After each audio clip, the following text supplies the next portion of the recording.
I throw mics, so I try to stay away from that. So I want to thank you for being here, and thank you for the opportunity to talk with STEM Teaching Essentials. We're going to do some work today. I'm actually selfishly going to try and put you to work in ways that I know will help me. Perhaps they'll help you. But I wanted to take the opportunity to talk a little bit about the Hub and about the changes that the Academic Advancement Network represents, because I can't talk about these things enough. So a bunch of new things that have happened on campus as a result of the Provost's strategic plans and priorities, and they're not, this is a big place, it's a diffuse place, it's a decentralized place, nobody reads their email, which means that I'm going to be giving a version of the same talk in 5 years to a bunch of people who will look at me and say, I have no idea what the Academic Advancement Network is. And I will say, of course you don't, because we are a big place, we are a diffuse place, nobody reads their email. So forgive me for a little bit. So the way I'm going to work is I'm going to share some things with you that I hopefully will be useful to you. And then I'm going to pause briefly for some questions about that material. And then I'm going to put you to work. And Patty is going to help me a little bit. Patty doesn't know the ways that she's going to help me, because I like to call myself inductive, which is just a fairly nice way of saying that sometimes I'm not particularly well prepared. So let me talk with you a little bit about the Hub for Innovation in Learning and Technology, which is where you're sitting. And I will try not to go on too long about this, but I'm happy to stick around and talk with you about this particular space and about the culture we're trying to build here and about the work that we're trying to do here. I'll do a little bit of that now. But the Hub exists because the Provost wants it to exist. And as part of what she's trying to accomplish as Provost of the university, she is very much interested in this university becoming a different kind of learning institution, a different kind of school. So yes, I use that word, which on some parts of this campus is a dirty word. We're not a school, we're a university. Okay, right? So one of the conversations that I hope we have over time, and have a little bit today, is that we have lots of different language for describing who we are and what we do, and we should talk about the words that we're using and what those words mean. So she asked me to help her put together a faculty committee, which in turn helped put together this base idea for what the Hub ought to be. And in a really short period of time, we stood up this entity called the Hub for Innovation in Learning and Technology, and went through a year-long participatory design process around culture and identity and space. And I say that as it took us a year to get to this space. We've been in this space for about 6 months. But that participatory design project is not over. As the people who are here with me frequently know, we're constantly trying to figure out just precisely who we are and what the heck we're supposed to be doing. So let me talk a little bit more about that in terms of how we understand the fundamental challenges for something called the Hub for Innovation in Learning and Technology. So one of the questions we're thinking about a lot, and we're trying to think about that in collaboration with everyone on campus, is what do we mean by innovation? And that's a difficult word on a university campus, because I guarantee you, you guys have been kind enough not to explicitly roll your eyes today, but about 2/3 of you rolled your eyes inside your head when I use that word. It's a word that's used often. It's a word that's used so often that it's starting to lose a little bit of meaning, like truth and freedom and democracy. Other words we struggle with in terms of meaning. But we're asking a really hard question of ourselves and of this campus in terms of what do we mean by innovation? So I had a conversation with a faculty member in psychology who said, Jeff, is it good enough that we just get demonstrably better at what we do? And I wept. I was so happy. Like, well, yes. Wouldn't that be great if you got demonstrably better at what you do? In a way that was meaningful to you and important to your students and that made you happy and more joyful. These would be good things. I would count that as an innovation, and I would get a little weepy when I did that. And also related questions like, where does innovation happen? We're under no illusions that innovation happens in this building, in the center of this building, in this space. In fact, just the opposite. So one of the questions that we're asking ourselves and of this campus is precisely what kind of capacity do we need to have in this thing called the Hub for Innovation to help the campus innovate, where innovation happens, which is distributed all over the place. So all of the really meaningful work in learning and teaching innovation is going to happen in places like STEM Teaching Essentials. It's going to happen in departments. It's going to happen in programs. It's going to happen between among faculty and students. And so the question we're really asking is, when you have really good ideas that you want to scale, that you want to deepen, that you want to sustain, that you want to make smarter, what kind of capacity do we have to have here so that you'll bring them to us and you'll ask for help if we can help you? And we can pull them through some process and capacity and then move them out back into wherever they started in a way which is hopefully smarter, more sustainable, more joyful, more loving, and all the other things that I think really good teaching and learning innovations ought to be. Make sense so far? We don't have an answer to that question. I've got about 6 direct reports, right? I should say this out loud. To date, we have spent, I don't think if we spent any new dollars as a university on this. We've reallocated lots of dollars, right? We've repositioned, we've rearranged in ways which make the human beings who've been repositioned and rearranged uncomfortable, right? So I thank them every day for actually showing up, because we've changed a lot of things about people's lives. So we're spending the dollars we have differently and asking some really hard questions about, given that we're small, how do we do this? And I'll walk you through a little bit about how we think we do this at a university and at this university. So let me talk a little bit about how we actually work. So we are a project-based organization. We are the projects that we're doing. And so the key to success, the way in which this hub will be measured, is whether or not we have the right portfolio of projects and whether we execute that portfolio. If we have the right portfolio and we do well with it, then we're going to be successful and this institution will be a demonstrably better place. If we fail on either of those 2 counts, we will not be good at what we do and we should be shut down. The university should do something else to try and do the thing that it wants to do. On the back side, you'll see some of our project management, which is a representation of our projects. And so I'd invite you to come. The best way to understand what we're doing, I'm going to walk you through some of those projects in a minute. The best way to understand what we're doing is to come here on Monday morning between 10 and 10:30, in which we have our hub meeting in which we report on every single one of the projects in our portfolio. It's an open meeting, it's a walking meeting, it's a 30-minute meeting. You're welcome to come. We might make you introduce yourself, but that'll be about all the pain and suffering that you'll have to endure. Right now, I won't talk into it in too much detail. We have a project portfolio that will touch every single MSU student. It includes mathematics core reform, and so let me dwell with that project. Mathematics core course reform is math's innovation. It's math's project. It's an MSU project. So what we're trying to do is support math as it tries to do something very hard and very important for their students in this university, with the notion that doing the same thing over and over again probably doesn't get you to the same result. But if you change the rhythm, you change the pace, you change the people, you change the capacity, you change how you work, you change the horizons, you change the vision, you change any number of all of those things, and you execute, then math's going to innovate. And if they do, this is going to be a better university. So what we're trying to do in terms of building some capacity for the hub is sort of dwells between and among these 3 circles, except the things that dwell outside those 3 circles, because we're growing fast. So we're trying to build capacity in what we're calling learning design. That means things like instructional design, but it means other things. In fact, one of the questions we're asking of this campus is, what does it mean to design learning environments, and who participates in those designs? And what kind of capacity and skill and intellectual muscle do we need to have to do that well?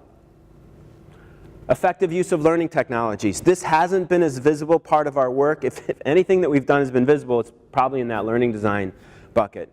We're really interested, and we'll be working with the campus on what I like to call effective use of learning technologies. MSU doesn't have a lot of money to spend on learning technologies.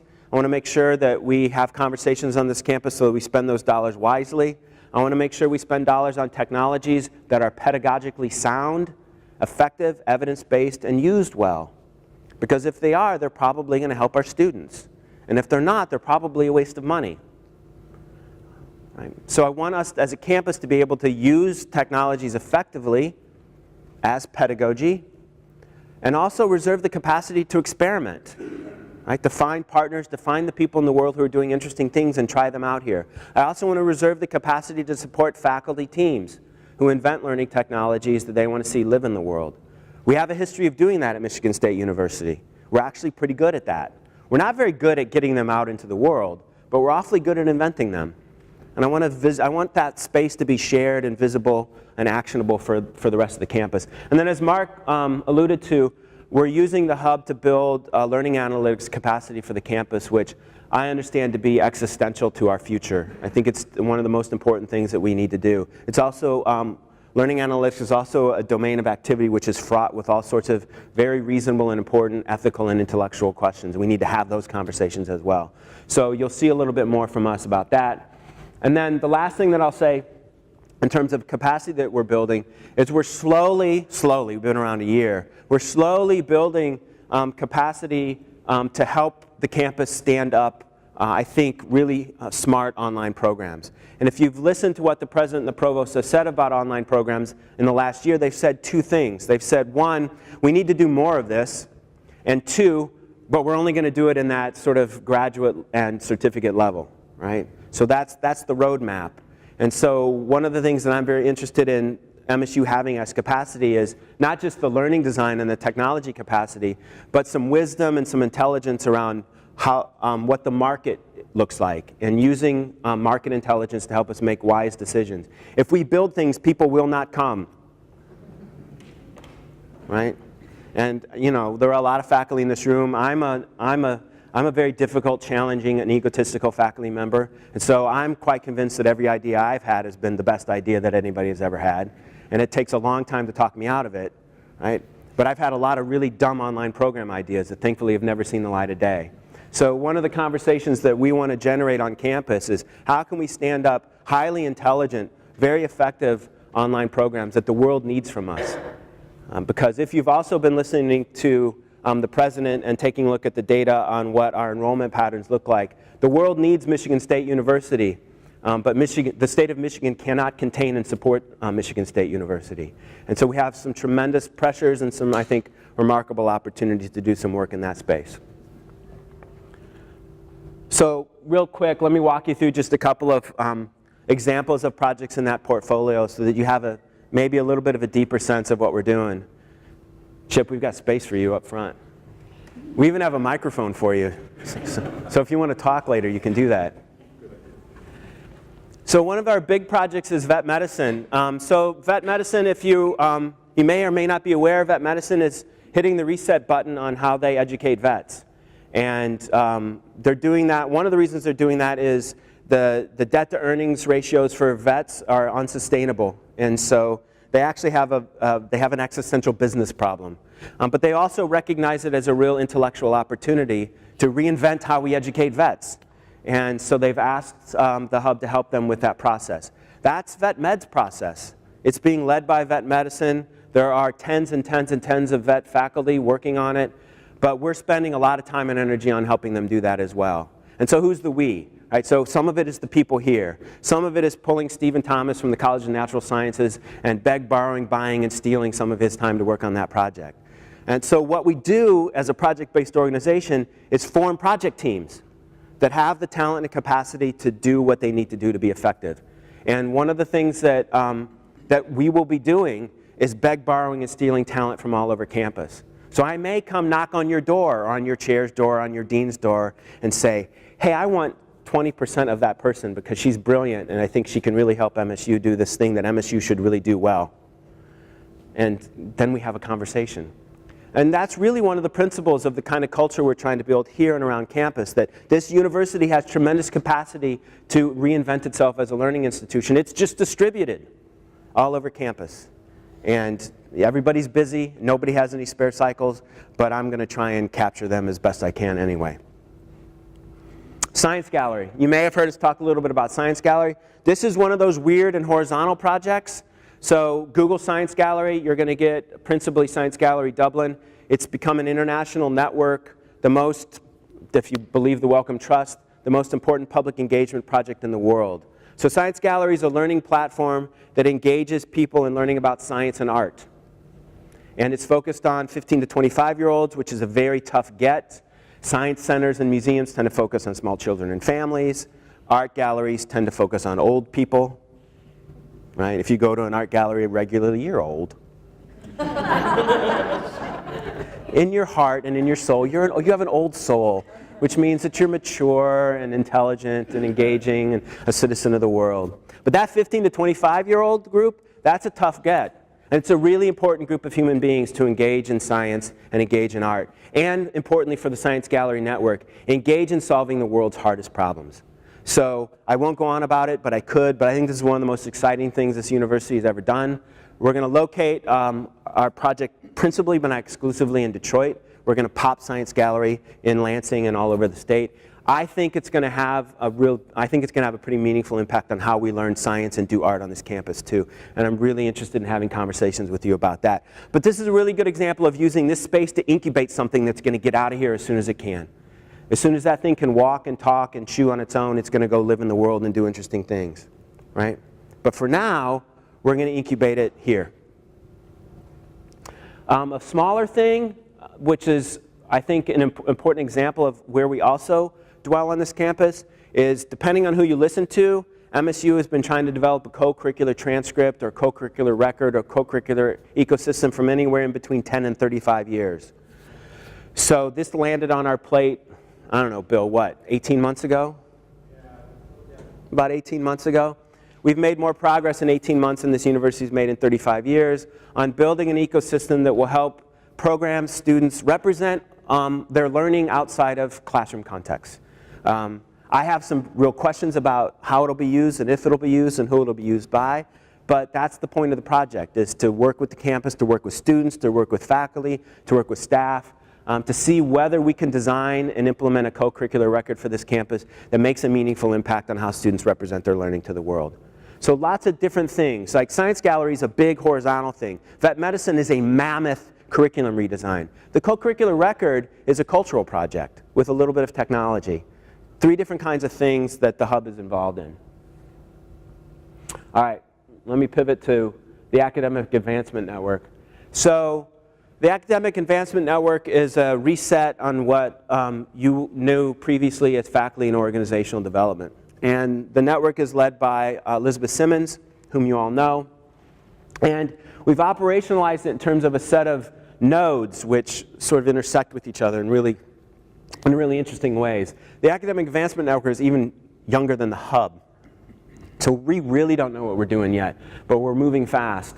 And one of the things that the teaching and learning node of the Academic Advancement Network has also fallen into my portfolio, which I'll come back to in a second. And so what I'm also engaged in is having some and this is the conversation we're going to have today, is we've just started a process in which we're going to be talking with the campus to answer a question like, what should educator professional development look like on this campus?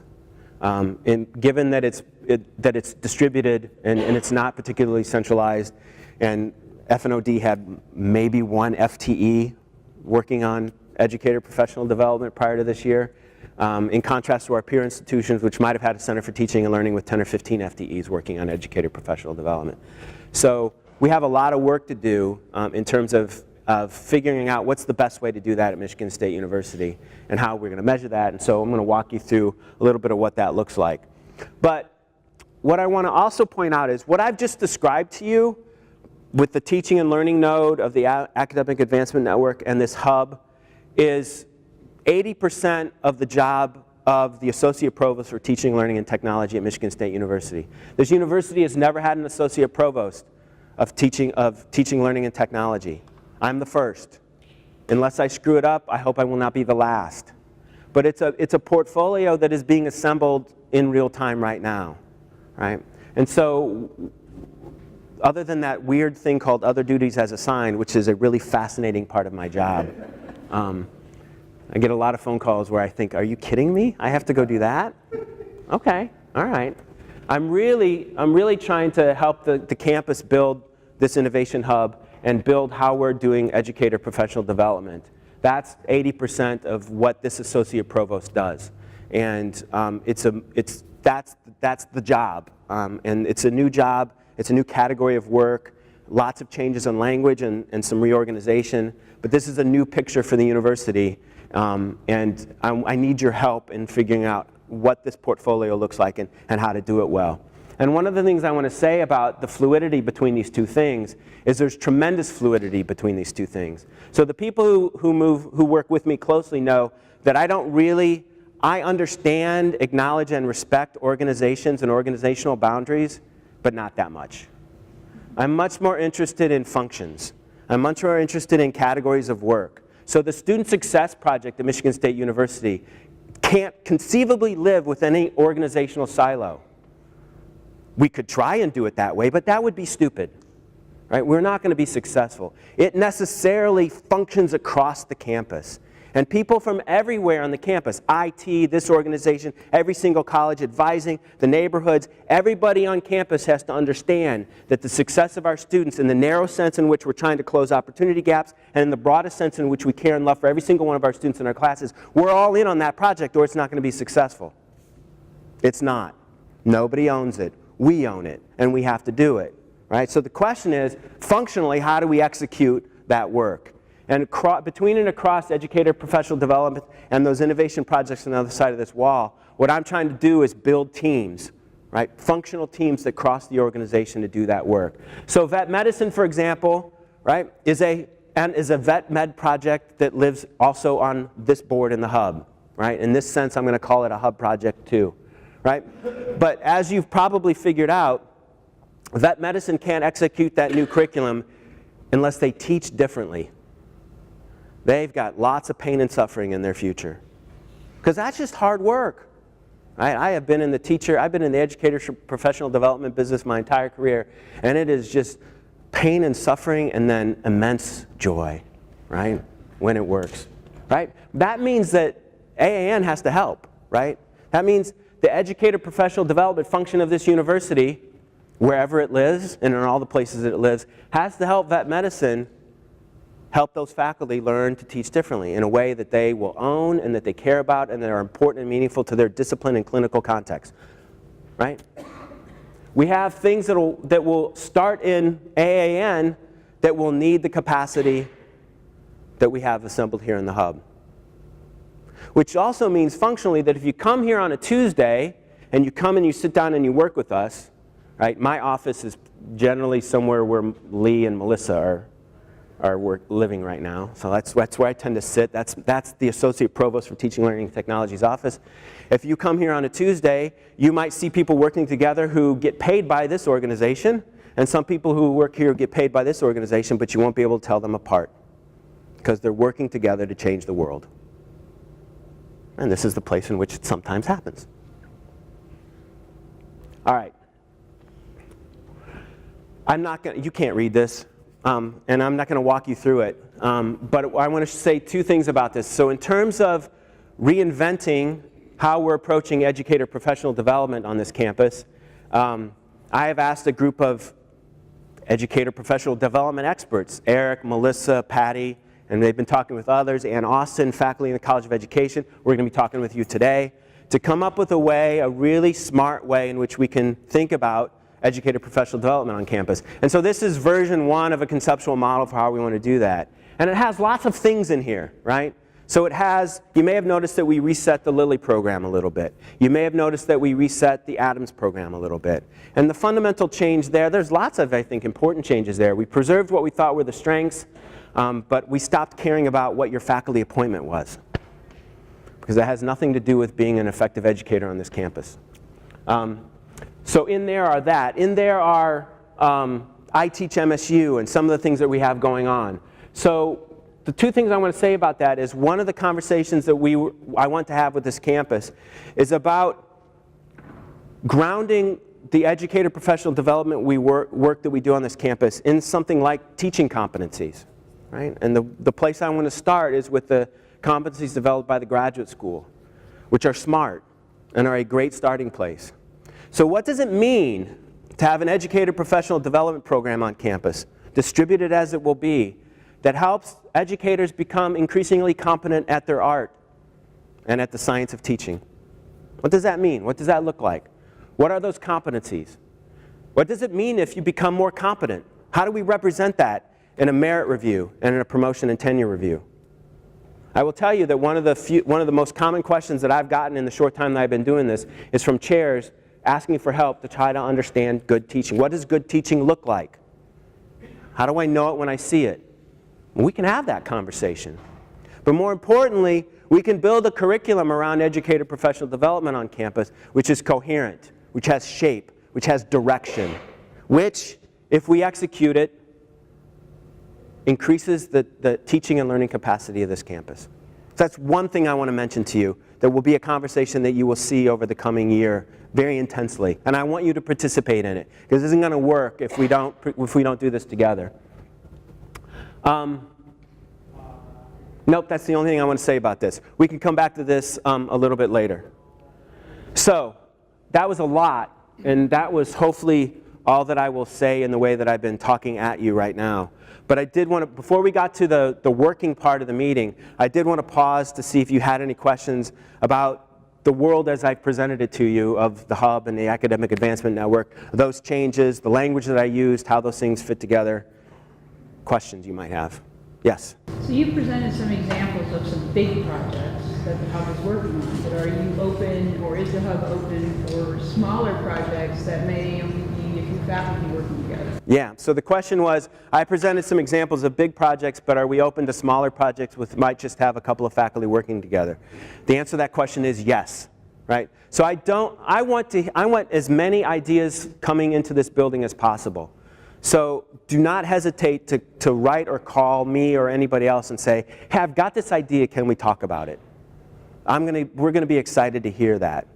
So we do have some smaller projects. So one of the projects on our board is an experiential learning project that's led by Fisheries and Wildlife, which includes a couple of people from other colleges, but it's fundamentally 3 or 4 faculty members who have a really good idea that is going to, if they execute this idea, 20 students every year are going to have their lives changed. They're going to be different people. That excites me. That's what this institution has to do well, is those kinds of things too. Now it may be that it's a project that doesn't rise to the level of something that we'll throw a lot of capacity at, but one of the things we're also trying to do is build networks within each college. So we've started with arts and letters and education. So one of the things we do with arts and letters, for example, is we get arts and letters faculty who come to us and we say, you know, it's not the best thing for us to work with you, but Scott and Kate and the people in arts and letters are the right people to work with you. And then sometimes arts and letters says, you know, we've been working with these 2 faculty members on this idea. We really think it's something that we need to kick up to you to add a little bit more capacity to. So that kind of movement between departments and colleges and AAN and the Hub is something that I encourage and want to explicitly build. Does that make sense? Other questions that you might have?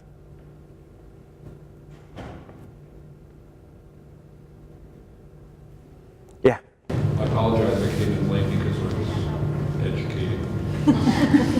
And if you answered this or said this at the beginning, I apologize. I'm continually confused by your relationship with IT. Yeah, so Chip asked a really good question. The short version, he's continually confused by our relationship with IT. It's a little confusing, and it has everything to do with the functional emphasis on function and less of an emphasis on organization.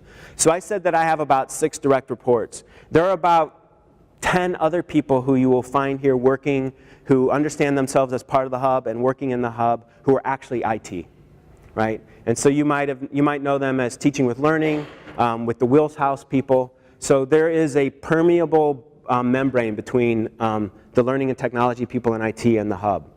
And I think that they all work for the Hub and that they all work for me, but they don't.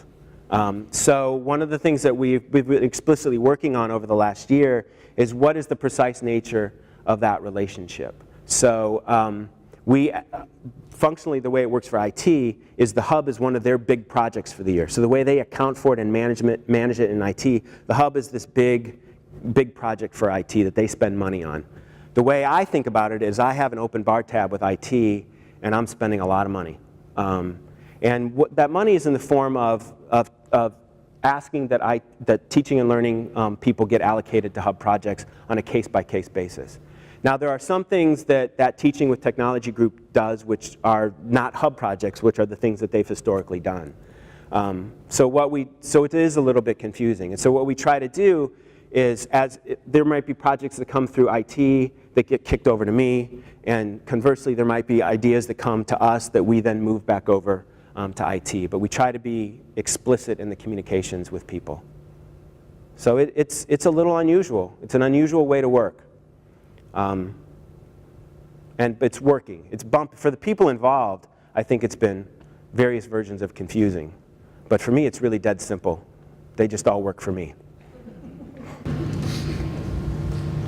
I've heard you talk about the vision a lot, but I've watched you struggle with the challenges. And so I've never heard you talk about it. What's hard about this? Everything. Organize it in a systematic way. Yeah, so imagine this. So seemingly out of nowhere to many of the people who work here, and very fast, because I move very fast. And I've been given broad permission. I've been expected to move very fast. So seemingly out of nowhere and with great speed, if you are in and around the hub, your entire work life has been upended, right? All of a sudden you have this new boss or this new quasi-boss that you have to get to know really, really fast. Me, right? You hear rumors, right? The organization you worked for is either doesn't exist anymore or it's being changed pretty dramatically, right? What you're being asked to do is being changed very dramatically. Bree, who's sitting in here, thought she was going to be doing instructional design work of the kind that she'd done before she got to Michigan State. And like this, she's doing curriculum and institution redesign work. Fair to say? No idea she was going to do that, right? So we did all of the things that you're never supposed to do. We touched people's jobs. We touched where they worked. We touched how they worked. We touched we touched who they worked with. Everything changed within a year. None of that was easy. Talk about pain and suffering.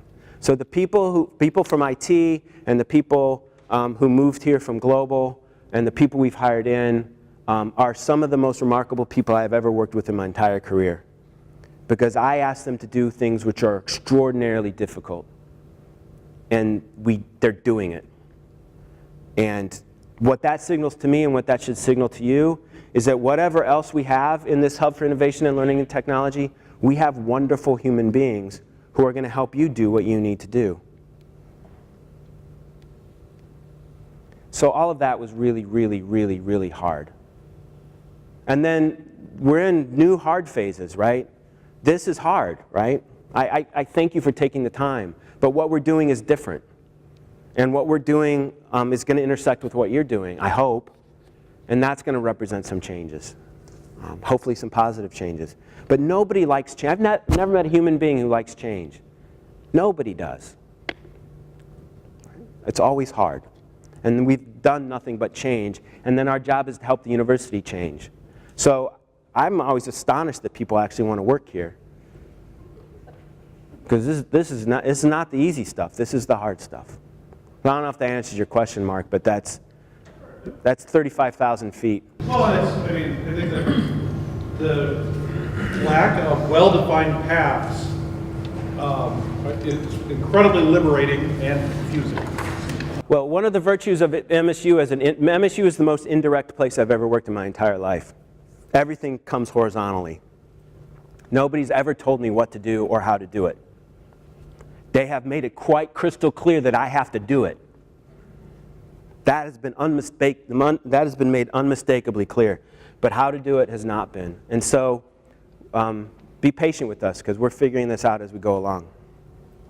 Yeah? I was wondering if you could provide a little more detail or specifics about one of the projects, maybe the VetMed project, because I've heard a lot that that's what the Hub is doing. They're working on the math, they're working on the VetMed, but what role do you actually play in that process? Can you tell us a little more about that? Yeah, so Lee, do you want to start, or do you want to just step in? Yeah. Can everybody hear Lee? Yeah. So for the vet med project, there's a couple different moving parts. One in, I have been embedded in the past year in their, what's the working group called? Steering committee working group, the college-wide curriculum steering committee, in assisting that committee with processes for scoping out the whole project and deciding on working groups and visioning, helping them vision some curricular aspects, and listening into the process. And we've had various members of our team who have subbed in or continue to come to those strategy meetings to see different needs. And out of that, there was a curricular strain, and Dave's been embedded in that came out into envisioning actual pieces of curriculum. So Dave worked with faculty members in vet med to create some of the curricular pieces for this new curriculum, which included and intersected with technologies as well. So sort of all these interconnected pieces working together. There were about 5 or 6 different teams working to move this curriculum for approval, which they're approving it, I think, this week. They're bringing it to the faculty for a vote for the change. So really, I'd say our piece and my specific piece in this project was helping with the process and pieces that could fall off or be excluded, pulling in some external expertise. They're thinking about moving to a competency-based curriculum. We have some expertise on that at campus, but U of M has a master's in public health, so we pulled in an expert from down the road to come interact with the faculty. So it's really this sort of interconnected piece to get them to the point of a large-scale curriculum revision. And then once approved, there's a phase 2 of that, which will be looking at the curriculum that's been created and helping them create internal and partnership teams to create that curriculum. Yeah, so a little bit of strategy design, a lot of process design. We helped them design the process by which they were going to get from point A to point B. We added some technical expertise when and where we had it. If we didn't have it, we went out and found it for them and brought it to campus. And then, as Lee said, we're helping them actually, we're going to help them build the curriculum itself. Because it's competency-based, it's modular. It is, every experience that they have is going to be in some sense hybrid. And so they don't have all of the capacity they need to make it. And so we're going to throw as much capacity at it as we can to help them get there. Does that help? But it's a really open question. Oftentimes people come to us and say, can you help us with X? And we've never done X before, but we think we can help them. So as long as they understand that we're going to figure this out as we go, we usually get there. Jeff, with all those resources, how much does it cost the project owners to engage with? Well, so the cost is, of course, extraordinarily high, but I'm never going to give you a bill, right? And that's actually an important principle. So if you come to work with us, we're not going to charge you for anything. Right? You're not going to get a bill. But you have to invest. Right? And so as I've described all these projects are fundamentally led by the people who own them, and they have invested the time of their faculty and staff into them. And that's significant. That's significant. And if that's not there, we can't work, it's not going to work. So you have to be all in, and if you're all in, I'm all in. Nobody will outwork us. So you got to be there if you're there. So it's expensive, but no bills. All right, you ready to do a little bit of work? So I'm going to show you a funny picture. If I can get my thing to work. So this is a map that Patty's been working on of educator development happens everywhere. This is completely insane. And we're only about half done. I think this is wonderful too. So when anybody says to me, MSU doesn't care about teaching, I laugh. Ha ha. You kidding me? Look at all the time and energy and money MSU is spending on teaching and learning. And we care about it. We do it all over the place. And so when we think a little bit about where does educator professional development happen, it happens everywhere. And let me be crystal clear. I think one of the most important versions of this on campus is STEM Teaching Essentials. I've been watching you guys from a distance for a number of years. I think what you do is fantastic. And that's why I'm most excited about, you're on this map, why I'm most excited about being here with you. So I want you to do some work, please. So I want to take a little bit of time, and you guys go until 1, 3, 0. Got it. All right, so here are the questions. Here are the questions that I would like to use to guide us. But if you think you have better questions to use to guide the work that you're doing, then use your own questions. Just let us know what you're doing.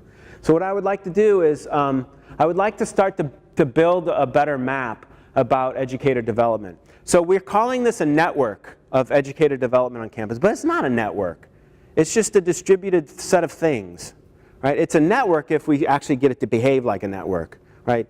A network that is visible and intelligible to other people in it. People understand themselves in the network. There's reciprocity across the network. So for example, there may be some things that STEM Teaching Essentials do which are more generally interesting to the campus and might be open to anyone from on campus who wants to come learn with you.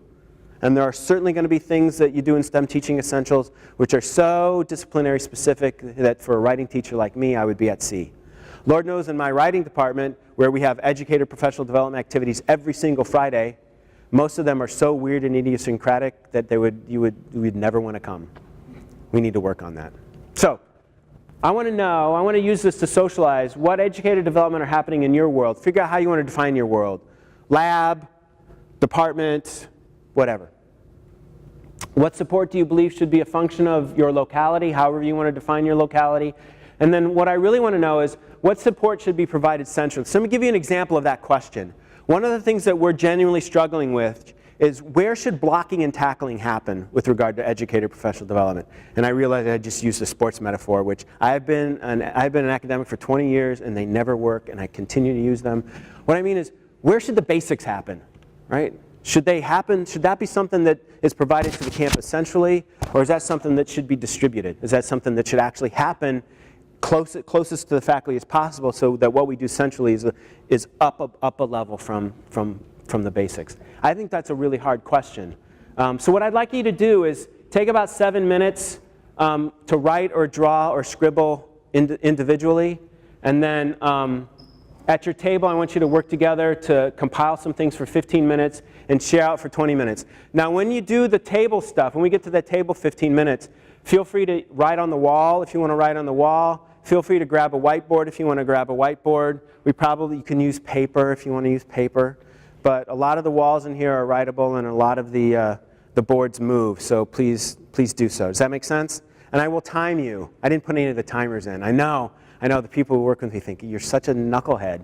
We make timers. I don't have a timer. I'm going to time you. So, does that make sense? Will you do it? All right, thank you. 7 minutes. 7 minutes of individual stuff. You guys want to go first? All right.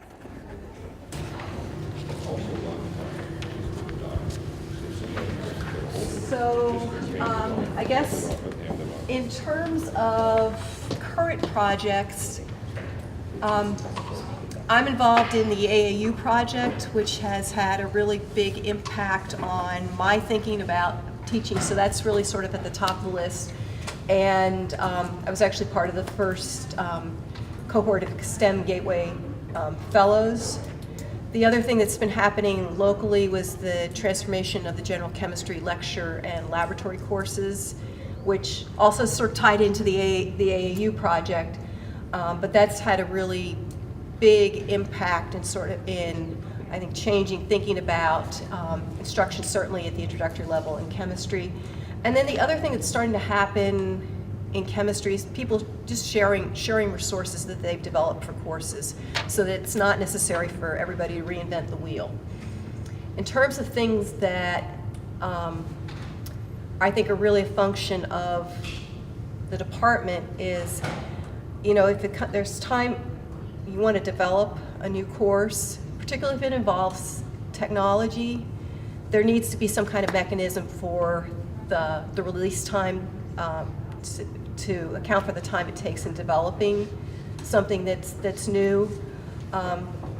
Always, I think the ideas and decisions about the programs and courses, that's a local decision. One of the things that's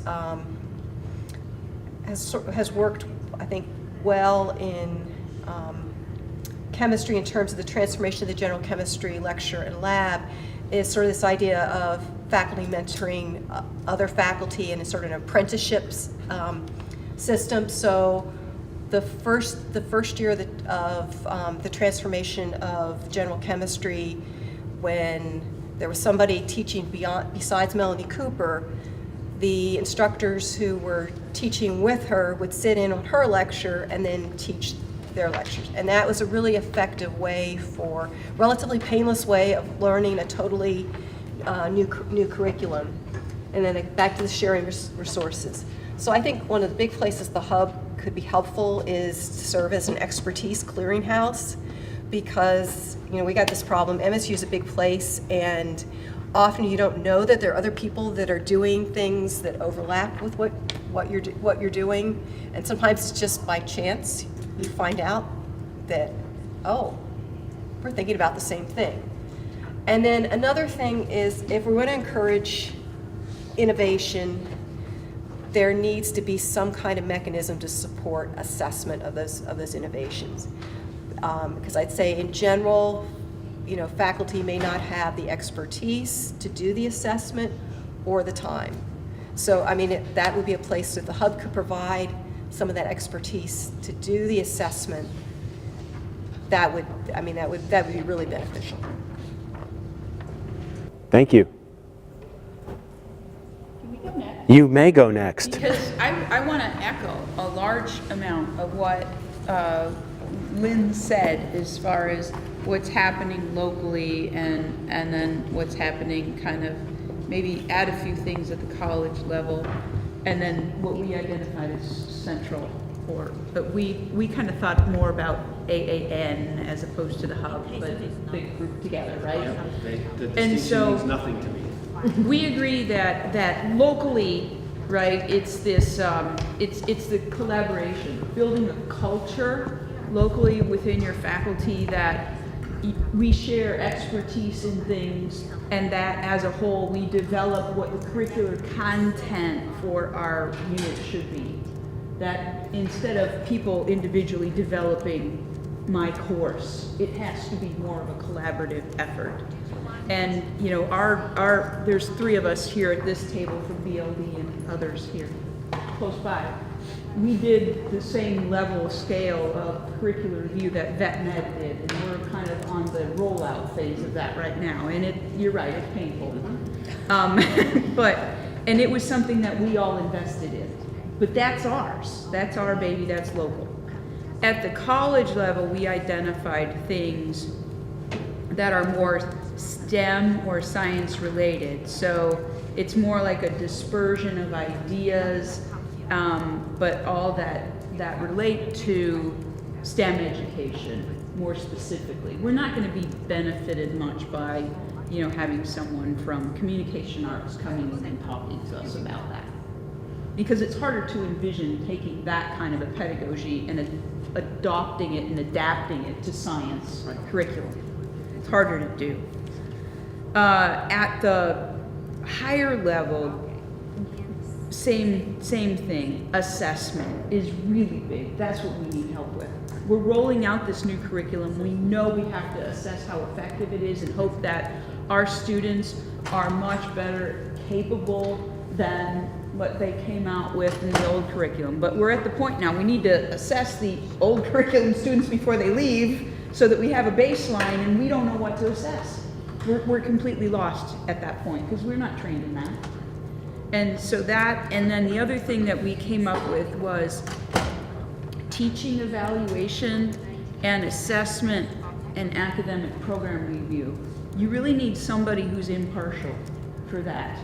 You can't be assessing a program where you're an underling and your boss is part of what you're assessing. You can't do that in a tenure-based system. And so a lot of those things that are more general skills but impartial need to come from the top. Good, thank you.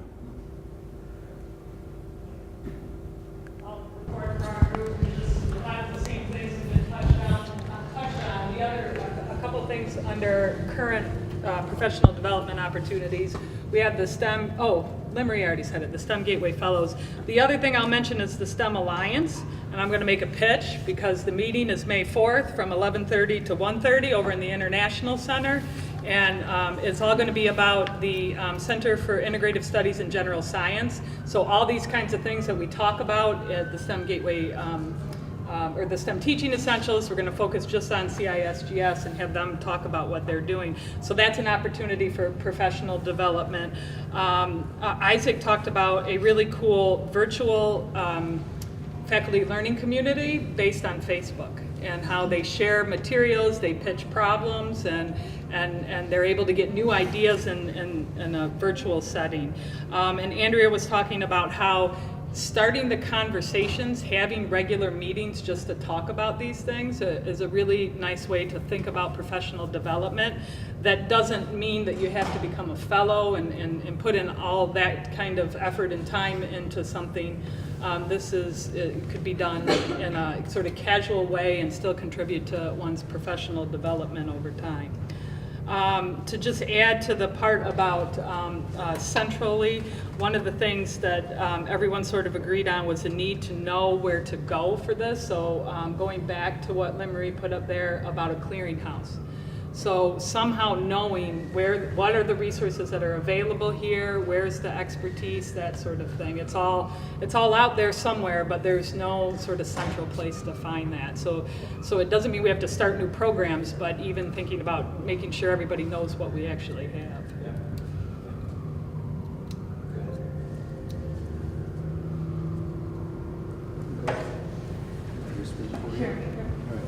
I'm speaking for the educator in the group. All right. We looked at what was available on a worldly basis as far as educator development activities. We talked about national and international conferences that are associated to the educational aspect of where this particular educator is coming from, professional educator certification that's available, and one I know of specifically, the Office of Medical Education, Research and Development here on campus that has a fellows program that brings at least medical educators through a system and gets them up to speed on becoming a good educator. One of the drawbacks that was talked about there is these things often cost money, and either the college has to invest in their educators and provide the money so that they can be involved in that. At the local level, the one thing we all agreed upon was the importance of a local mentoring program, that you have kind of like your gold standard educators in your departments or colleges, and they act as the local support people for maybe new educators that are coming into the college, and providing them the necessary training or information as far as becoming good educators themselves. At the university level, some of the things we touched upon, as far as the university is really good at providing overall infrastructure and support for that. This instructional design / curricular design and implementation, having the necessary central resources to provide that. Media production, a lot of educational materials are very media intensive, and it takes a lot of time and energy and skill to put all that together. That's a good place for Central to provide. Financial support. If there is the capability for money to funnel from Central University to the individual locations to provide these kinds of opportunities. And I just wrote down, wasn't on our list, the assessment thing, extremely important, and actually kind of dovetails back into the instructional design and curricular design. If it's put together in the correct way, the assessment of the faculty involvement in that instructional process can oftentimes be implemented at that level and then feedback to the administration so that they can see how the faculty member is contributing to the process. Can I add something? Yes. Okay, thank you. And Jeff, I really like you seeing that you move things quickly, and that really catch my the heart. The thing is, I feel like it is not a problem for the faculty to adopt the new technology, and what really scares away a lot of faculty to do that because the adaptation, especially the integration of the new technology with our LMS D12 takes too long. So my individual case, very recently, I was told it took at least 6 months. By the time that it was integrated with D12, that technology maybe is gone. So I wonder, is any way that we can speed up this process? And my another concern is we still kind of miscommunicated somewhere. So for example, I'm very interested into the adaptive learning system. So contact with some salesperson, and then just recently, the person told me, the salesperson from the company told me, oh, I'm coming to MSU. I said, who are you coming to? And they said, oh, I'm coming to someone else, and also interested in this adaptive learning system. I said, can you tell me the name of that person? It's very funny that I have to go through that salesperson from the other company to make connection with the people at the school, try to invest the same technology. So I wonder, is there any way that we can bring people share same interests together, especially want to invest the same technology? Yeah, so a few things I want to respond to that came up from that table. One is that one of the things we've been trying to do quietly but quickly is rebuild MSU's capacity to build high quality instructional video content. So the university over the last 20 years has invested differentially in that capacity. It's very hard to do that well. It's not inexpensive to do that well. And one of the drivers for that has been this experiment we've been doing with Coursera, which is odd. So the history of MSU's relationships with MOOC providers has been fascinating. So this latest opportunity sort of came in through the side door.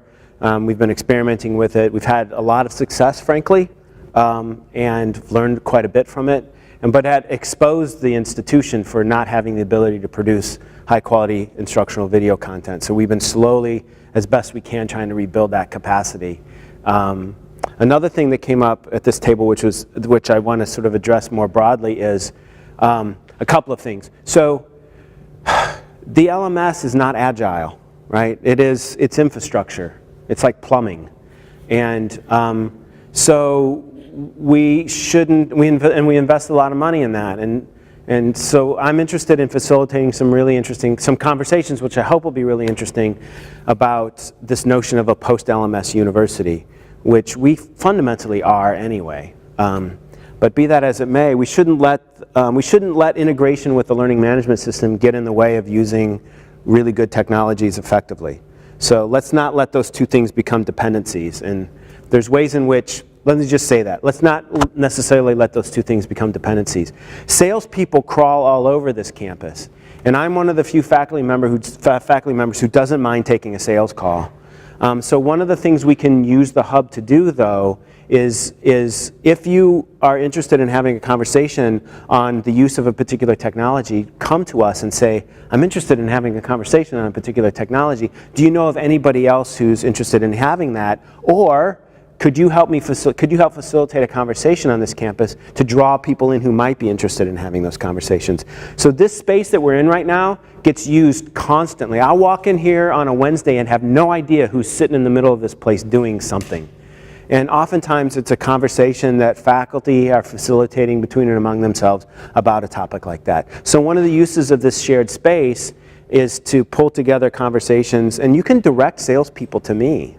I mean, and we can sometimes funnel those conversations through something a little more centrally and then share them out a little bit more broadly. But that's complicated. If I took every sales call, I would do nothing but take sales calls. But I actually don't mind them. I learn quite a bit. I learn quite a bit from taking those sales calls. So I think we can help with those conversations. And I know that there are people around here who are chomping at the bit to help with those conversations. Yeah. With respect to the video production, I agree with you, we didn't have that capability, but there are two kinds. Right. There's the really professional, slick-looking kind that has nothing to do really with actually teaching a course, because the time that's required in order to make the slick kind. And so, you know, I don't know that how much effort goes into those two halves. We don't do that much of that stuff. Yeah, it's so expensive. There is a Facebook post about what you should do in order to produce a video, and it was horrifying. It was like 6 hours of preparation in order to record an hour's worth of content. Well, that's not exactly delivering content to college students. That's something else. Yeah, it may be. At the same time, we do have to make sure that the content we produce is inclusive of all learners. And so there is some pre- and post-production work, even in the most simple things, that just simply has to be done. That's a real problem. Yeah, it's an issue, right? It's an issue. So we're actually trying to develop a continuum of investments, price points, and cost and value relationship. That's really a hard issue, because I know there are a lot of faculty who have the ability, many more who think they have the ability, but some who actually have the ability to sit in front of their computer and produce some pretty good video content. But even that, the university can't push out without some production and value-added work to it, because it may or may not be accessible to learners, and that's a very important thing. It needs to be thought about hard. Yeah, no, I agree with you. You know, because I've got 20 hours of video that I produced for a course. I'm not going to caption it. Yeah. It's full of equations, it's full of graphics, it's full of stuff that, you know, but it's out there. Yeah, yeah, I know. And that's why some early conversations might help us find some more elegant solutions. But it can't be on the faculty. No, that we have to share some of that cost. I agree with you. No, I mean time. Yeah. Well, yeah. There's. We have to make it, and then somebody has to do whatever they need to do in order to make it accessible. That's not us. Yeah, but I agree with you, but it's not binary, right? It's actually, there is a little bit of back and forth that has to happen. But you don't have to caption your own video, right? It's not a good use of your time. I agree with you there. We do. They have told us that we do, that it's our responsibility. Well, let me put it this way. It has to be done. It has to be done. I did caption I'm not about going to. 45 hours Oh my God. of lectures. But in the way that MSU is distributed, how this happens on campus is highly distributed. But that's an important project, because we can't design inclusive learning environments on this campus if we ignore people who can't hear. Right? We just can't. That's just not who we are. Like, it's not who we can be. So we need to. But we have like 72 flavors of how we do that now, and some coherence to that is probably a good idea. So, Becky, I think you guys were the last. I think there's too much that we have to add that hasn't already been said. The one thing I was thinking about is, as I was sitting here, is that I don't think co-teaching has been mentioned as kind of a local form of professional development. It happens in some places around campus, maybe more in some places than others. We talked about STEM teaching essentials. One thing that Chip, brought up was sort of local education research efforts. Like, for example, the Physics Education Research Group has like a seminar series that they put on that draws, certainly their local research teams, but then also from other physics and astronomy kinds of groups. One thing that Sonia mentioned that currently is happening in the undergraduate intro bio courses is local efforts to align curriculum both horizontally, but then also with upstream units.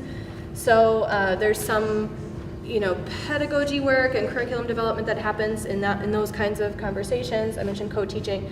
Faculty learning communities, I think we have mentioned as kind of a centrally run thing now by Academic Advancement Network.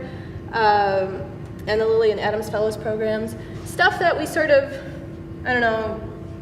pipe dreams for the future, or ways that Central, the Hub, AAN, other central units could be more, or could potentially be helpful. We kind of already talked about system for delivering and assessing online video content that is bigger and better than what we already can do. That's a really big, hard problem, as evidenced already. Kind of alongside that, assistance with flipping classes. So this kind of goes back to what Corey was saying about like sort of a clearinghouse for expertise, or maybe that was Lynn Marie, I don't remember. But if you think you want to do something like that, where can you go? And then Chip also mentioned like Long Kappa as an example of a system that is big and kind of a behemoth on campus and something that will die without support for sustainability. And I think that goes alongside other kinds of formative or summative assessment systems like BSocratic or whatever other kinds of local systems that are built in a unit, they run in a unit, and then there's some work that needs to happen to either say, yes, this thing is more useful to other units around campus, and or it should just be sustained centrally because it's valuable enough to that one unit that there should be resources put there. So that's what we have. And we had more, but we just kind of ran out of time, so. All right, so I'm actually going to have Patty give an announcement as a way to close. I'll tell you what I want you to announce in a minute. I told you I was just going to throw something at you eventually, but prior to that, so two quick things. If you don't mind leaving paper on the table, if you don't, please do. We'll collect it and we'll make sense of it later. But let me thank you for being so generous with your time and energy today. You were a good colleague to us, and I know how valuable your time and energy is. So I really do appreciate. I really appreciate the gift. So thank you for that gift. And then please understand that we're available to have more conversations. And so this is also an open invitation to come talk with us and come meet with us. Thank you.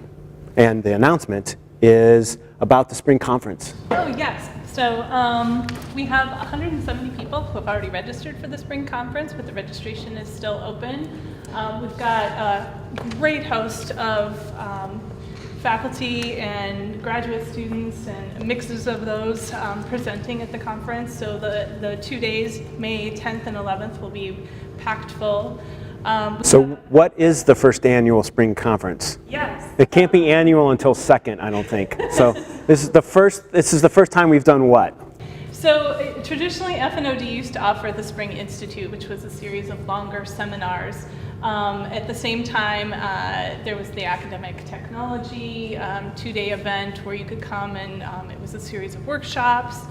And so we've kind of all got together, and there will be workshops involved in the 2 days. And we have a keynote speaker coming, Michelle Pacansky-Brock, is going to come and talk about humanizing your online course. So she should be really interesting. That'll be on the Wednesday. There will be poster sessions, so the FLCs will be presenting on Wednesday. And then Eric Skogsberg is going to do a lunchtime educational tweet up or a chat. So if you've never used Twitter and want to kind of see what this is all about, the first segment of that will be kind of, here's how it's done, and then you'll actually get to go through, and it'll be a much more meaningful conversation than, it'll be all about educational technology and education here at MSU. So. I'm sorry, what's it called besides the spring conference? It is Spring Conference, or the Teaching and Learning Spring Conference. So. Eventually it'll be the Chip Brock Spring Conference on Teaching and Learning. It'll be endowed and it'll be a thing. So we've never done anything like this before, and so far the response has been quite extraordinary. So we want to see where the campus takes us with a spring gathering around teaching and learning that has lots of different ways to participate. So if you have questions about that, just send me, my email is facdevel@msu.edu, facdevel@msu.edu. So if you have any questions or suggestions or any ideas around this, please drop me an email. Thank you. Well, thank you all for coming today. Two things. First, would you please take a moment and fill out the evaluation form? Either leave it on this table on your way out, or the table where you signed in. We'll grab them. And second of all, please join me in thanking today's speaker, Jeff Grable.